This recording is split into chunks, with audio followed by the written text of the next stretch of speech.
We're starting this episode with a question. What does empathy, design thinking, and AI have to do with staffing and recruiting? Turns out more than you'd think. In this episode, we're talking about how to hire like a human and work like a machine without losing your edge. Welcome to Staffing Made Simple, a podcast series powered by Simple VMS. Welcome back to another episode of Staffing Made Simple, where we talk about practical strategies, real-world recruiting, and how to stand out in a crowded market. I'm Casey Wagenfield, 15-year staffing vet, senior sales executive at Simple VMS, dad, husband, and occasional karaoke aficionado who still thinks he's got a shot at being discovered. And I'm Rob, your co-host, the Senior Vice President of Growth with Simple VMS. I'm also a proud but sometimes sad Cleveland Browns fan. It's all right. Law of average will kick in eventually, Rob. And our guest today is Jody Brandstetter. She's an HR consultant, an Amazon best-selling author, and someone who's been certified in both design thinking and human design. She works with companies in all types of industries to build smarter, more human-focused talent strategies. And she's passionate about using AI to streamline the junk work so we can focus on what matters most, people. Today, she's going to talk with us about applying design thinking and how we can hire and retain talent, something that is of great value to both hiring managers and recruiters. And we'll dive into how AI can be used to add efficiency to these processes without losing that ever-important human touch. Hey, Jody, welcome to Staffing Made Simple. We're excited to learn about some things that are brand new to us and how they impact the staffing world. I am excited to be here. I started in the staffing world, so it's like going back to the day, I guess. You're one of the few that made it out, I guess. I've talked to so many people who get into staffing and they just never leave. But you're still associated with staffing, being in the HR consultancy. But let's start from the top, because I know that, like Rob mentioned, this is new to us. So human-centered talent acquisition, what does that mean to you? Maybe you can explain it to somebody that isn't familiar with that. So, human centered talent acquisition is really where you focus on the humans in the process versus the process itself. So, you have to really be mindful of the individuals that you're working with. And that's not just the candidates, that's your hiring managers, that's the recruiters, that's whoever is a part of that process, really being mindful of what that process is for them and creating a process that works for everyone. So you're certified in design thinking, which honestly is something people may have heard of, but we really don't know what that means. Can you break it down for us? Absolutely. So, design thinking is a methodology to help solve challenges in business. And what it does is it looks at the business lens as well as the people lens when solving that problem. So, to me, it's like the no brainer methodology for HR, staffing, anything people related. You should be using design thinking. It is step by step where you take a challenge and you take the lens of who's the person that I'm trying to solve this challenge for. So you use empathy, observation to really get to know them and what they need. And then you use ideation to explore different ideas. So brainstorming ideas to solve that problem. You then create a prototype. You don't want to just go and create the process immediately after this. You want to test it out. So doing something cheap, easy, just to see will this work or not, test it, get feedback. And then once you implement whatever process or however you're solving that challenge, you then iterate. You don't keep it stagnant. We should not be using 1985 staffing processes today, right? We should have been always iterating them, always evolving and changing. And so that's one of the big pieces design thinking does is makes us think about how can we continue to improve something instead of just letting it stay stagnant. And I'm surprised, Jody. I mean, truly, this is a topic that's new to us, but that I don't hear this more from staffing agencies because, in a nutshell, it's a problem solving approach that focuses on people first, right? And that's the business that they're in. One of the nutshells of what it is that I liked that might be able to break it down for people is, imagine building a bridge. You go stand in the shoes of the people that are crossing the river where they're going to build the bridge. You sketch 10 different bridge ideas. You test 2 of them and then build the one that makes the most sense. Yeah, dead on. But I will say that design thinking is very much a IT focused methodology. That's how people create apps, for example. So we're kind of taking an IT methodology and really flipping it to an HR talent specific one. But I was using design thinking methods my whole career. I just didn't know there was a word for it. Right. So to give you an example of one of the odd ones that I did, which is mashup brainstorming. So you take a completely different idea or area, and then you kind of like mash it into the idea or what you're trying to solve. And so I was sitting with my recruiting team. We were trying to find sourcing strategies. And I thought about the Reds Caravan. So are you guys familiar with the Reds Oh yeah. Caravan? So they go to all these different cities that have large Reds fans and they meet them where they live. And so my team took that idea and said, let's meet our candidates where they live. So this was in Western New York where there's more cows than people. So we didn't have tons of resources. So instead of begging them to come to our office, we then went out 20, 30-mile radius and actually went to their hometowns, sat there in their libraries or wherever they would let us sit to try to tell them about our organization. So we did that just very naturally without even realizing that that was an actual design thinking method of brainstorming.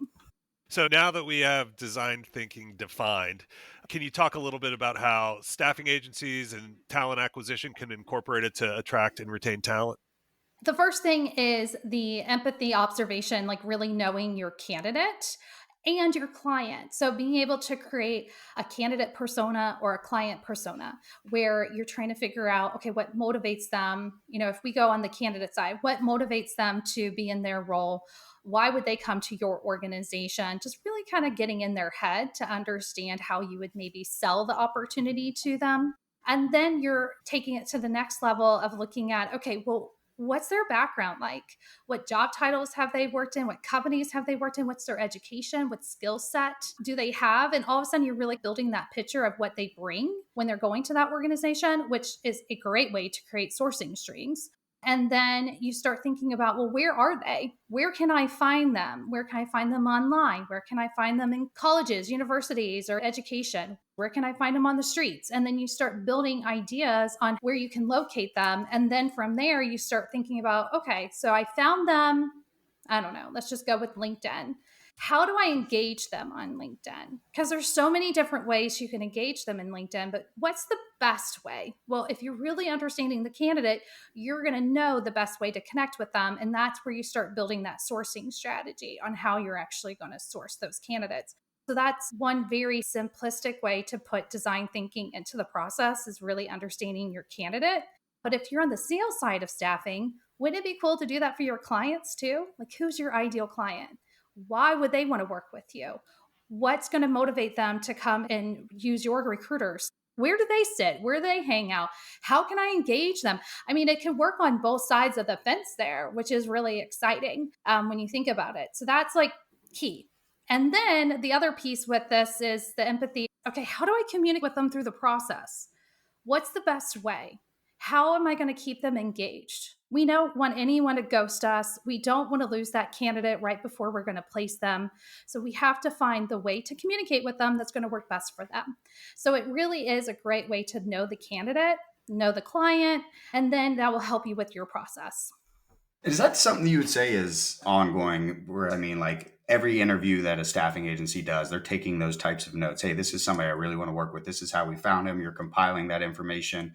And maybe another option would be a temporary staffing agency has thousands of people on assignment.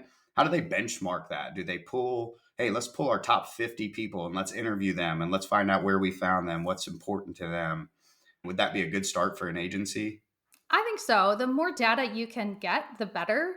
The more information you have on your candidates or your clients is really going to help you understand how to customize that approach to them. So I would definitely do that. And what's really cool is that if you were talking to Jody in 2020, my head would have been spinning going, oh my God, how am I going to get this data in a space that I'm going to be able to learn from it? Now my head doesn't spin because I know AI is going to help me with that now.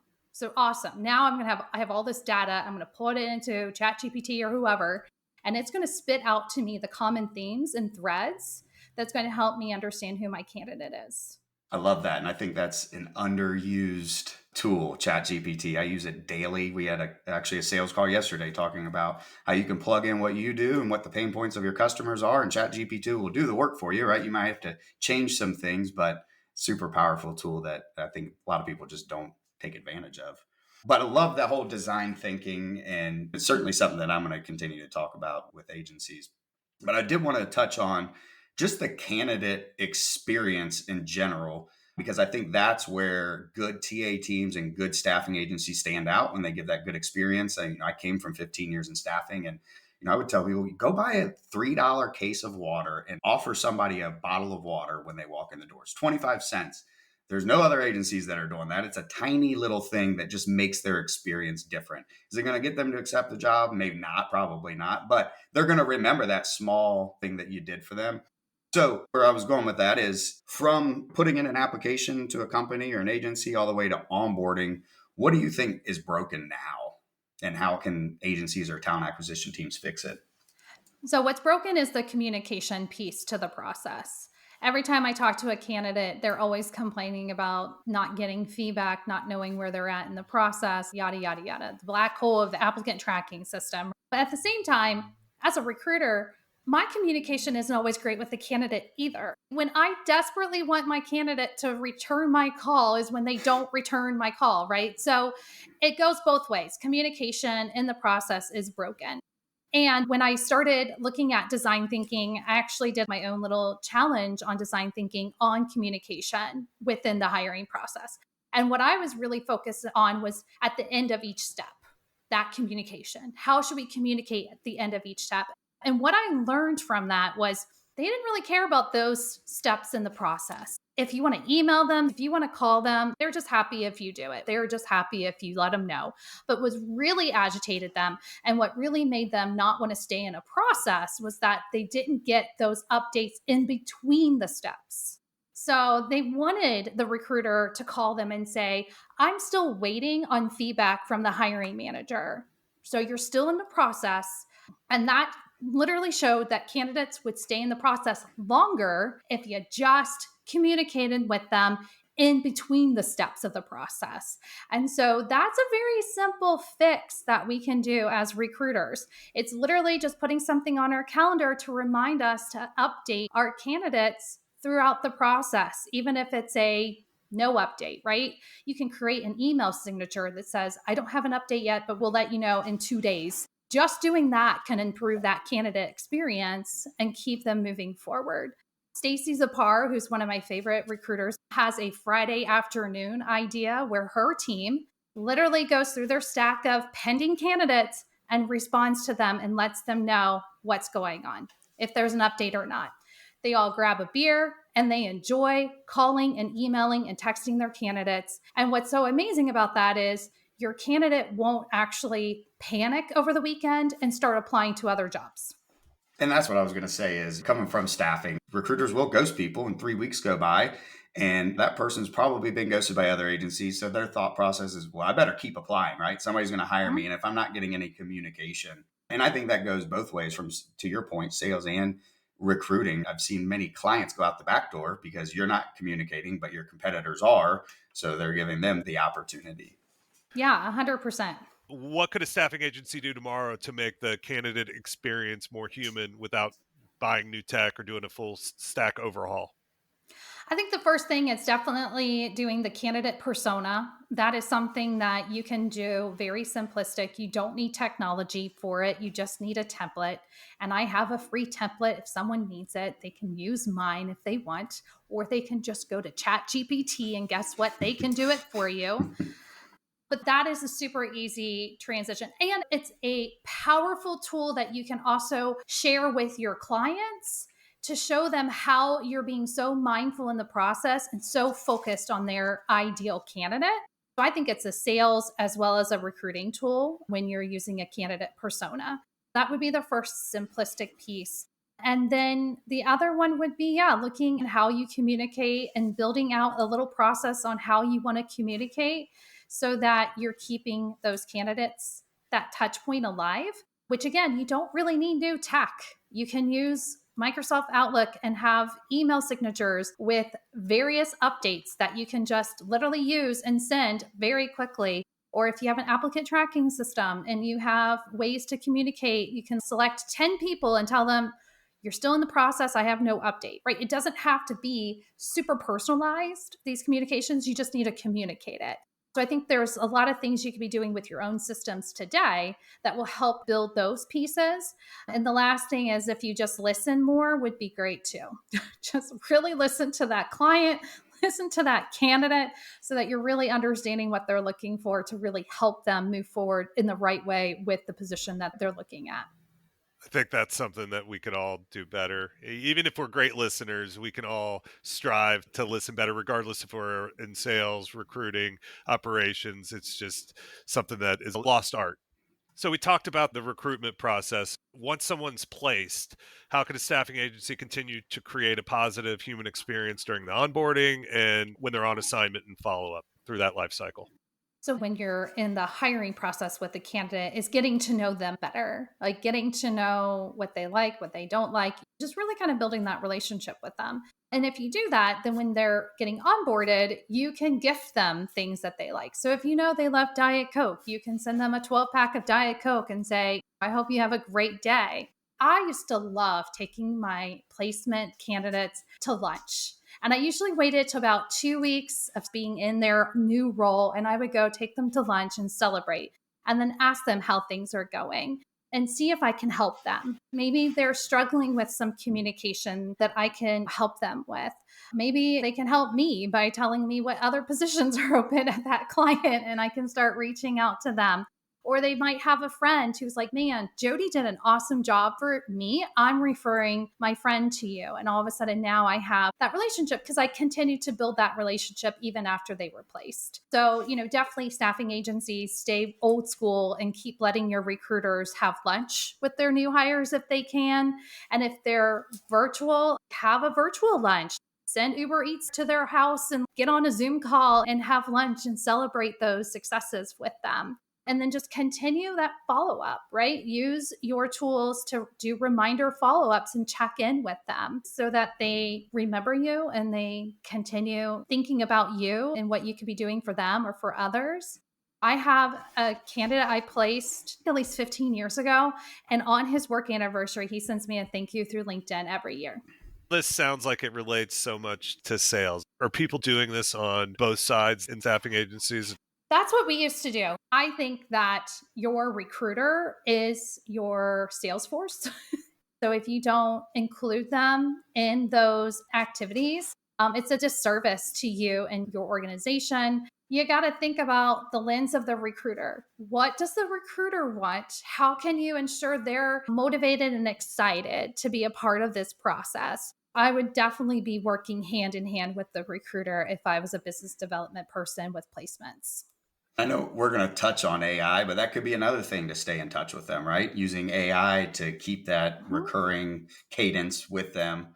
And you're right. I think all of that just leads to referrals. And I think that's the best way for an agency to grow is through referrals, right? Get people to talk about you. And by giving people a good applying process, a good onboarding process, and going the extra mile is only going to trickle down to help your branding and your retention rates. It's all these non-measurable things, right? All these little things that salespeople and recruiters do that add up over time, but there's no way to really tell. It's kind of the secret sauce of why some people are successful. 100%. But you can track it if you keep that data, right? If you keep those lunch meetings as a KPI, and then all of a sudden you remember that you placed so-and-so, you had that lunch. So you can go back and say that could have been part of the lunch conversation.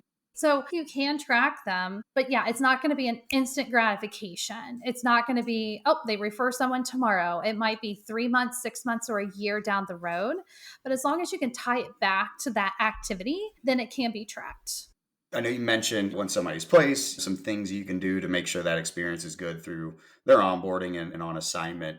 But where does human design come into play with that once they're already placed? And how can it help maybe staffing leaders or recruiters better understand how they show up and connect with them? Yeah, so let me explain what human design is. I call it my foo-foo. It is a self-discovery system that combines elements of astrology, the I Ching, Kabbalah, the chakra system, and quantum physics. And what it does, it really reveals the person's unique energy type, strengths, decision-making, and life purpose. So this is outside of design thinking. A lot of people would say it's similar to like a personality assessment, but it uses very old philosophies that have been out there. but it is a valuable tool when you're looking at hiring, onboarding, and retaining talent. It really helps you understand how someone naturally operates, how they naturally communicate, and how they make decisions. So when you understand that, you're going to be able to work with that person in a better way. So everyone has their own strengths, their own communication styles, but if you're a specific type in human design, there's some commonalities amongst each other. So there's a couple different ways that you can utilize human design when you're in this place. One is personal alignment. And that's really understanding who that person is, how to build a relationship, how to set boundaries, how they're going to make decisions. So it's really, kind of making sure that you're in line with how they want to work. Communication style is big. So everyone processes and expresses information differently. So being able to understand that. I'm a generator. And so I'm someone who can work to the bone. But I'm an emotional generator, which means everything I do, I have to use my emotional way to make decisions. And so, guess what? If you ask me a big decision today, I'm not going to answer it today. It might take me 3 to 5 days to give you an answer. And that's okay, because that's how I make my decisions. So understanding that is going to help you understand why maybe one of your employees isn't giving you a yes or no answer immediately. And then it also helps with team dynamics because everyone has different ways of dealing with teams.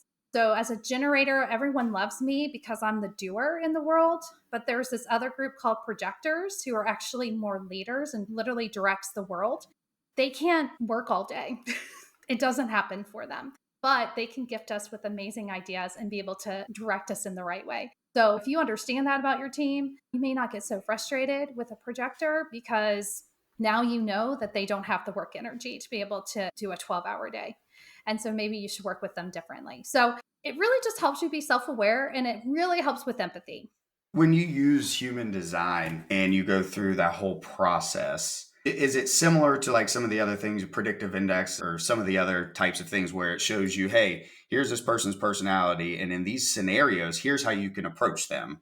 Mm-hmm. Yes. Okay. So it does. It gives you a chart, and in the chart, it gives you all kinds of information about someone. I'm going to just break it down as simplistic as I can, just so you can understand the 5 types. Karen Curry Parker is the person who gave me this idea. I always like to tell people where I get things so they don't think I actually own this stuff. But if you think of a play, so a generator would be the individuals who are on set, getting the set ready to go, right? They're working on it. They're getting everything going.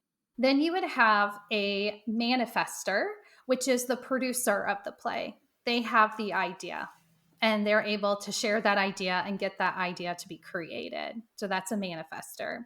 Generators, there's about 60% of the world are generators.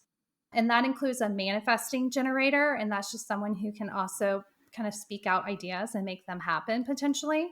But manifestors, there's about 20% maybe. So they're the projectors that I was talking about. They're the director. They're directing the play. They're showing the actors how to do what they want them to do on stage. Okay. I think around 20% are projectors as well. And then you have reflectors, which is very small percentage, 1%, 5% of this world are reflectors. And they're the audience. They are able to absorb every other person and understand what they're doing. So it's almost like they're open to being able to go through all the places, but really they're there to experience the world. And so each one has a different way to respond, how they make decisions, how they communicate. And so it makes it really interesting once you start to learn this and understand who everyone is. And there are free ways to get your human design chart online. You can just put free human design chart. What you need is your birth date, the time of birth, and where you were born. And as long as you have those 3 things, then it will actually pull a chart for you. And a lot of times the chart feels overwhelming. You can absolutely hire a consultant and they'll read your chart for you and give you that experience, which is absolutely wonderful. And that's how I learned about it and decided to become a certified human design consultant. But you can also just put it in ChatGPT and it'll give you some basic information as well. You talk about it as a science, but everything you just said just kind of moved my inner hippie. So it's kind of like art. So in staffing and in talent acquisition, We talk about the candidate experience a lot. How do we make it less of a buzzword and more of a reality and priority? I think we just think of it as the golden rule. How do we want others to treat us? And let's do that for them. We have such an impact on people's lives when we are in the staffing world. We help them make very large decisions about where they're going to be, how much money they're going to make, which impacts where they can live and how their families can thrive. So, if we really think about the impact that we're making, we should really make sure that candidate experience is there. Like, we need to make sure that we're having honest conversations with our candidates, telling them the good, the bad, the ugly about opportunities, making sure they're really thinking about this decision because it's a huge decision. I have made decisions for myself where I have picked jobs that were not good jobs for me. Take that experience and say, I don't want that to happen to a candidate. I don't want someone to get stuck in a job and hate it. I want them to enjoy it. So it really is the golden rule, in my opinion. I've never understood when you're in staffing and you make money on placing people, why you would give somebody a bad experience. That should be your top priority, is giving our candidates a good experience so they tell their friends and we get more clients. But I want to shift gears for a second and talk about AI because it's a hot topic right now, especially in staffing. And I know you're somebody who thoughtfully embraces it, but what role do you see AI playing in the future of staffing and recruiting? So, first off, AI, first and foremost, is a tool. It is an extension to us as a employee for an organization. So, the first thing is looking at it to figure out how to fix some of those mundane, boring tasks that really don't help us push the needle forward.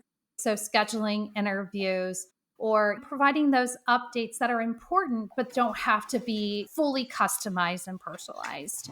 So, really looking at it in that capacity and then looking at it on the analytical side. How can AI help us with our data to help improve what we're doing every day? So, those would be the two key pieces. I think we have to focus on those first and then kind of build upon that. Yeah, I like how you talk about using AI to handle the busy tasks, right? So your recruiters and salespeople can focus on revenue generating activities. 100%. As a recruiter, I should be on the phone. I should be in front of my candidates. I should be talking to them, explaining to them why they should consider this role, getting their background and experience, helping them successfully land that position. Like all of that should be a recruiter in their voice and who they are. But I don't know if I really have to do the scheduling or even some of the sourcing, being able to look at resumes that were AI sourced for me to get to the point where I find good candidates.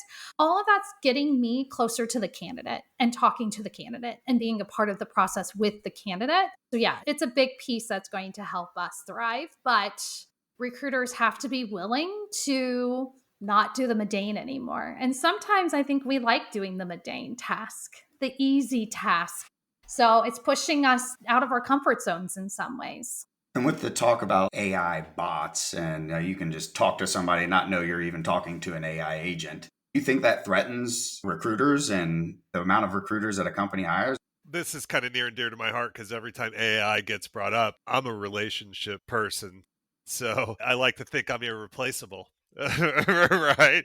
And I always say, I think we're going to end up somewhere in the middle where people think we're going to be in AI and automation and where we are today. Hopefully, the human touch will still be a part of all of that. How can an agency use AI and still make sure they're maintaining that human touch? Because at the end of the day, there's probably recruits that you may or may not get because of lack of a human touch. Oh, 100%. I think that AI can actually customize and personalize our approach to continue to build that relationship. So, just to give you one example that I just talked about at a presentation was there are avatars. So, I can create an avatar that looks just like me and talks just like me, which is so scary. But at the same time, if I'm an organization and I want my CEO to welcome every single one of my new hires, and I want him to say their name and where they're working and all that, I can now do that with an avatar. without asking my CEO to record hours upon hours of content for me. So that just customized something and increased my human approach to that new hire. But that doesn't mean that every single human interaction is going to be an avatar. It's just that I was able to take a very specific point in a process and customize it in a way that would impact that onboarding without impacting my CEO having to spend tons of time on camera. So there are things that you can do with AI that'll actually help your personalized approach with humans still being a part of it. Being able to create a very thoughtful email that really takes that person into consideration using AI and I send it, it's helping me be more personable without me having to really figure that out in a way that's going to take more of my time, energy, and effort. Whereas I'm more excited about being on camera with them and talking to them. My email isn't my high approach need. It's when I'm face to face with that candidate, is where I want to be me and not an avatar or a bot or an agent. But there's pieces that I know AI, especially if AI knows me, which my ChatGPT knows me at this point. Like when I ask it to write me an email, I read it and I'm like, yeah, that's how I would have wrote it. Thank you, you know? So it gives you that approach. But again, I'm not going to just send that email to Casey without reading it first and confirming that, yeah, that's what I want to say. But those are the things that we can be doing with AI today, but still have human connection and interaction. Well, I use ChatGPT, and you're right. It does know you. I can have it do something for me and say, okay, now make it sound more like me. And it's amazing how fast AI has trended, especially within the last couple of years. And for agencies that are overwhelmed by it and thinking, hey, we've got to embrace AI, where should they start? What's a safe first step for them to start moving the needle? So the first thing they need to do is pick one issue or one challenge that they have that they would like to consider AI for. So just one piece. So it could be sourcing. Once you have that decision, like where you want AI to go, then pick one tool to help you with it. Don't go crazy. Don't go and like try 5 different tools. That's overwhelming and too much. So pick one tool that you want to try and then just test it out. Do like 3 positions that you usually are recruiting for and see how it works. And then be able to gather information and say, is it benefiting or is it not benefiting us? So, baby steps. You do not need to be using 20 different AI tools immediately. Just use one. The other thing you can do too, which is really simplistic, is to look at your current tech stack and see if it already has AI that maybe you're not using today. And then talking to your vendor and saying, can you train my team on how to use this AI tool that's embedded in our applicant tracking system, in our CRM system? So either look internally to see what you have already, or pick one challenge, one tool, and see how it goes. Yeah. And I think that's something, you're right, that people oversee. They don't know that they have the capability, or maybe their tool has a capability. In staffing, you'd get a big order and the office be like, well, we're going to put a bunch of yard signs out. No, why don't you use the AI that scour the million people in the database that are already there that could be open for work and work smarter and not harder? Well, go to ChatGPT and ask, would a yard sign work for this job in this location for this type of candidate? It might still be the right option. And that's the one thing I would say, don't put our eggs in one basket. If you're going to have a sourcing strategy, have a strategy that might have some AI in it. You might want to do some online pieces. You might want to go to colleges, universities to build that pipeline. And grassroots is still very important. That's your employee referral program. There's so many different ways to attract the right candidates, but if you don't think about the person and ensure that that's where they're at, it's never going to work. It's always going to fail. So, in this world of buzzwords and tech and terminology, for somebody who's overwhelmed by all this, what's something that they can do to modernize their approach without completely changing everything? I would definitely look at your current tech stack and just see if you're using it to the fullest. I would then start to learn more about AI. So there's a lot of different places that you can get AI knowledge. So if we're looking at Cincinnati, Ohio, where we're all sitting, There is a Cincy AI group that meets monthly about AI that you can go to. We have our Cincy AI week coming up in June. There's so many amazing newsletters about AI just to learn about it. So the one I get is Neuron. And Neuron also has a free ChatGPT training. It's an online training portal, so you can learn how to really utilize ChatGPT. And it's free, like I just said. So it's not going to go into anyone's budgets if you just have your recruiters go into Neuron and do that. So I would just really be starting to gather information if you need to see how AI could address it. And then I would look at the AI that you're interested in and try free trials so you can test it out. I would also talk to the AI vendors, make sure that they're using responsible AI, which means that they're testing their algorithms to make sure there's not biases that are consistently happening.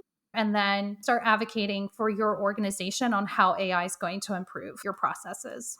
Well, to sum it all up, we've talked about a lot of things: human-centered recruiting, design thinking, smart use of AI, all those things working together. What's one takeaway that you'd hope staffing pros listening today get from this conversation? That communication is the most important piece of the process. So start using it.